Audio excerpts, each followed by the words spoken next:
Hi guys, and welcome back to the channel. Today I'm on the slopes of Castle Hill, just on the outskirts of Huddersfield in West Yorkshire, and I've got the Queen Victoria Jubilee Tower behind me.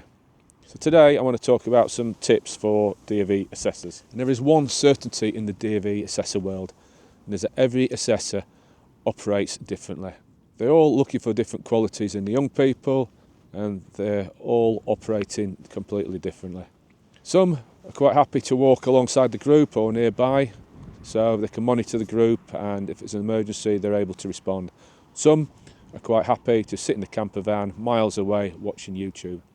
And there's a bit of a debate about how much freedom you actually give the group. Yes, they are supposed to be self-sufficient and self-reliant, and they want to experience that sense of remoteness. I want to be able to be in a position where I can respond if there's an emergency. And there's been a huge increase of medical conditions in young people over the last few years. Also, at the end of the expedition, I'm required to do a detailed assessor's report on each of the individuals in that group. But I don't know what their strengths and weaknesses are, or what they've contributed to the expedition if I'm miles away sat in my camper van. So yeah, it's a fine balance, and this is where the dispute comes between different assessors. And it's fair to say that 75% of my work in the D of E world is at bronze level. And that can be going into schools, giving personal training. Some schools, although not required at bronze level, will do a practice expedition, and then we do the qualifying expedition or the assessed expedition. And at bronze level, you may well be asked to do two roles, supervisor and assessor. And the role profile or the role description for a dual assessor stroke supervisor on bronze: to ensure the safety of participants whilst on an expedition and maintain the standards of Duke of Edinburgh. This includes ensuring that the expedition requirements are met by the team. So, the expedition requirements, formerly known as the 20 conditions, I generally have a laminated copy which I take with me on expeditions just as a reminder. And I've highlighted some key points on there. And the first one is they do their 6 hours activity each day. This is for bronze. Secondly, that they cook and eat a substantial evening meal, and I will generally supervise that. And thirdly, and this is one where we sort of get into a little bit of debate with other assessors, is that it's self-contained and they are self-sufficient. Yes, whilst I agree to that to a certain extent, if it is the hottest day of the year, I have no issues with dropping water off with them at checkpoints or assessor interventions or whatever you want to call it. So ultimately what we're after is a safe and positive experience for the young people. We want a positive outcome at the end. So there's certain things you can do prior to the expedition to make your and their life a little bit easier. So the first thing I do is at the end of the training session, the last training session in the schools, I just remind them to break their boots in. Cannot emphasise this enough. Break the boots in. Maybe even get them wet, stand in the bath in them, get them leather or the fabric wet so it'll shape to their feet. What we don't want is people turning up on the day of the expedition with brand new boots. They will get blisters, guarantee it.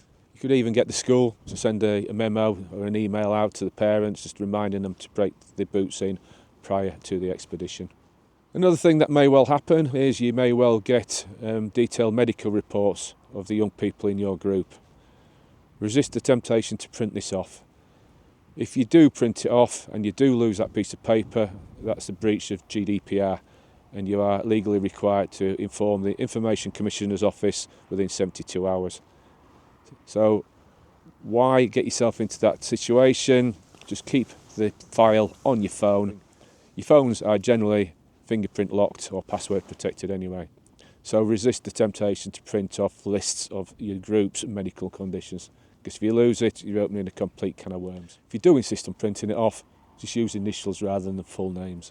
So as soon as I get a list of the medical conditions, I will have a look at the medical conditions for those people in my group, make sure I am familiar with that medical condition, any treatment or any medication and how it works. On the morning of the expedition, you'll meet your group, and Duke of Edinburgh require you to do a pre-expedition check, briefing. I just call that the briefing. And this is where I cover the majority of the safety issues. Now I have a thing called RANT: respect, admin, navigation, teamwork and safety. There's a whole paragraph talking about respect. It was on the 20 conditions, and it's got its own paragraph on the new expedition requirements. Respect for the teammates. I once had a group at the top of Ingleborough, and one of the young gentlemen asked me if that body of water in the distance was the sea. The rest of the group mocked him. "Don't be stupid." And it was the sea. And so the rest of the group learned a valuable lesson in humility. So don't dismiss that somebody says in the group. It might be a really good idea or suggestion. Respect for your assessors. Respect for members of the public. So be polite, say hello.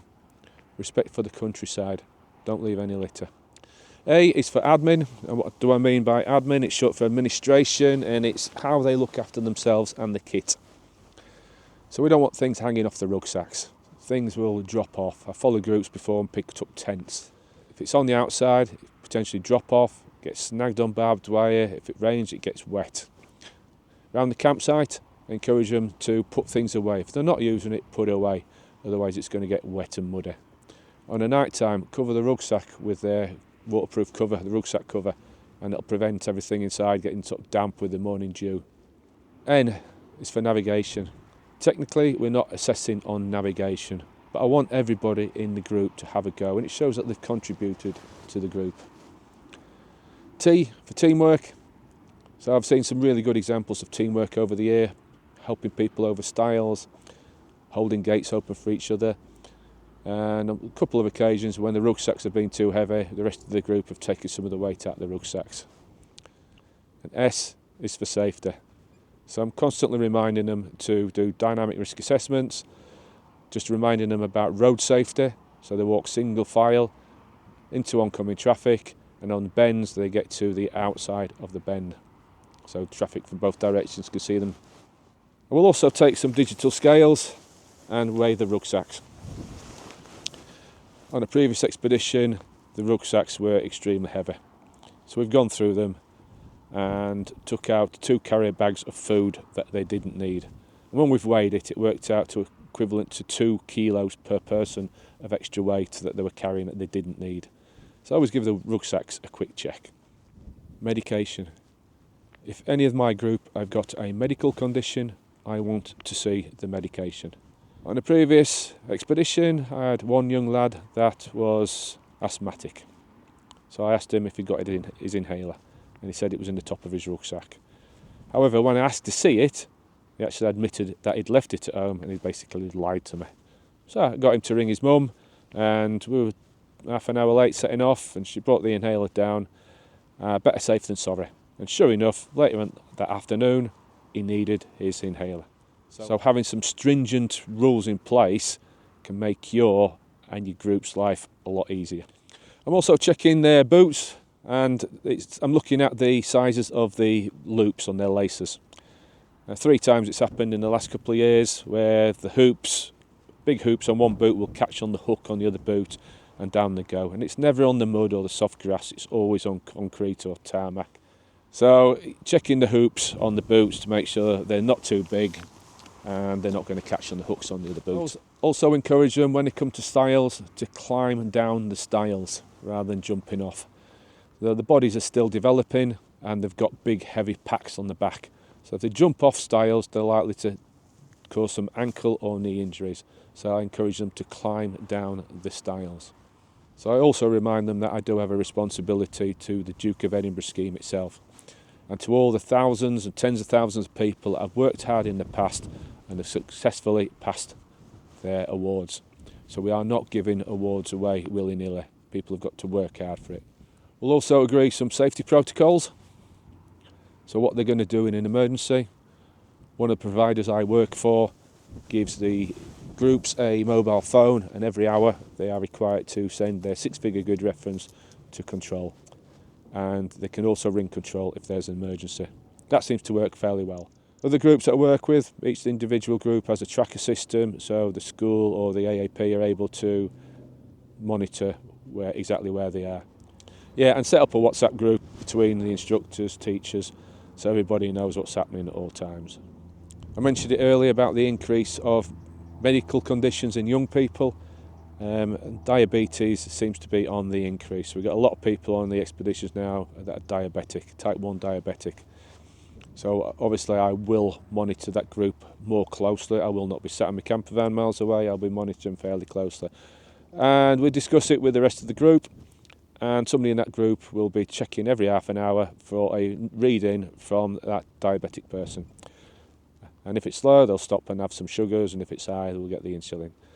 So I always allocate somebody in the group to sort of time check, and we monitor the numbers. Another part of my safety is I remind them if they are walking alongside any bodies of water, alongside a canal, and they keep away from the water. If, for example, a cyclist comes in the other direction, they get away from the water and they put the cyclist between them and the water. We don't want them standing next to the water. A runner or a cyclist comes, knocks the rucksack, and then we've got people in the water. So keep away from the water. Put any runners or cyclists between you or between them and the water. Safeguarding, we talk about safeguarding a lot when young people are involved. I only tell them once, bullying is not tolerated in any way, shape or form. If I say bullying, then they'll be going home, simple as. But we've also got to consider the safeguarding for the instructor. Do not put yourself in a position where there could be allegations made against you. Don't swap phone numbers. Don't follow people on social media. And if you've got somebody dropping out of an expedition, don't take them on your own in your car. If it's raining and they need some shelter, they can sit in the car, but I will stand outside until one of the teachers or somebody comes to collect them. So just do not put yourself into that position. I will also make a verbal agreement with the group. If any one of them starts getting a hot spot in the boots, they stop and they treat that hot spot and prevent it turning into a blister. They get a Compede or a blister plaster on it. A blister will spoil their day. So I remind them, and I get them all to agree it, and it's generally led to a blister-free expedition. I also remind them that it isn't a race. The groups that generally want to get back to the campsite first are generally the ones that get lost because they're not concentrating on the navigation.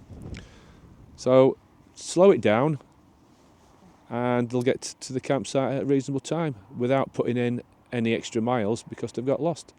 I also remind them that it's not just a person with a map and compass who's responsible for navigating. They are all responsible for navigating. So if they get lost, don't point the finger at the person with the map and compass. It's everybody in that group's fault. So every change of direction, I encourage them to get their heads together, all agree where they are and agree which direction they're going in. I also encourage them to keep fully fueled. So 5 minutes every hour, stop, get some snacks down you, and a good half an hour for your dinner. And also keeping themselves hydrated. Now some of the purists will probably be shouting at the screen here, so I have no issues with dropping them water at checkpoints. At the end of the day, the safety and welfare of these young people is paramount. One of the other things I'll tell them at the briefing as well, that they've got to stick together. This is non-negotiable. And the definition of sticking together is that they can talk to each other without having to shout. And then finally, once they've finished their walk and they get back to the campsite, we'll just sit down with them for 5 minutes and we'll just agree some campsite protocols where they're going to stick the tents and cooking. And my number one rule around the campsite is no bare feet around the campsite. When they start cooking, we don't want any spilt water burning them on the feet, and there's always a danger of hidden tent pegs in the grass. So if they're running across the grass, they get a tent peg between the toes, it will cut them down to the bone, and it's not even worth thinking about that. So yeah, no bare feet around the campsite. And at the end of the expedition, I will do the debrief. And it's really important that you tell them straight away that they've passed. And then I will ask them some questions that will get them thinking a little bit. And the questions I've got: what was the best and worst parts of the expedition? What would they do differently if they were to do it again? What have they contributed to the team? What do you think you've learnt about yourself and others in the group? And has the expedition given them any more confidence? So yeah, questions that are designed to sort of make them reflect.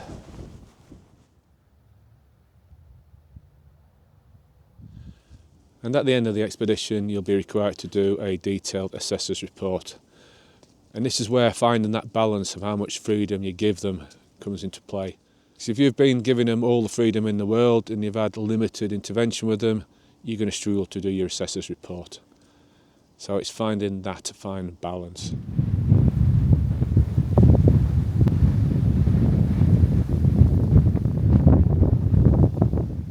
So what makes a good assessor? Having some knowledge of the framework, the aims, the requirements, and what is required of the young people. Be supportive, but not overbearing. You're there to assess. You're not there to instruct or mentor. Let them figure out the problems themselves, but be there in an event of a safety issue. Ensure that the 20 conditions or the requirements from the expedition have been fulfilled, that they've done the 6 hours activity, that they've cooked an evening meal, etc., etc. If you don't know the 20 conditions or the aims and requirements of an expedition, you need to familiarise yourself with them. Monitor team dynamics. Watch how they communicate with each other and how they problem solve. Conflict resolution is part of their learning experience. At the start of the expedition, they should have an aim. Just keep questioning them, reminding them about the aim of the expedition. Use discreet and remote supervision. At the end of the day, this is their expedition. We don't want to be too overbearing. We want to be in a position where we can respond in an emergency and to ensure that they don't go too far off track if they do get lost. Give them time to sort of fix it, find out where they are and correct any navigation errors. In my mind, a good D of E assessor is approachable, they're fair, they're flexible and they're consistent. And I'm not for 1 minute suggesting that this is the correct way of doing things. This is simply how I operate.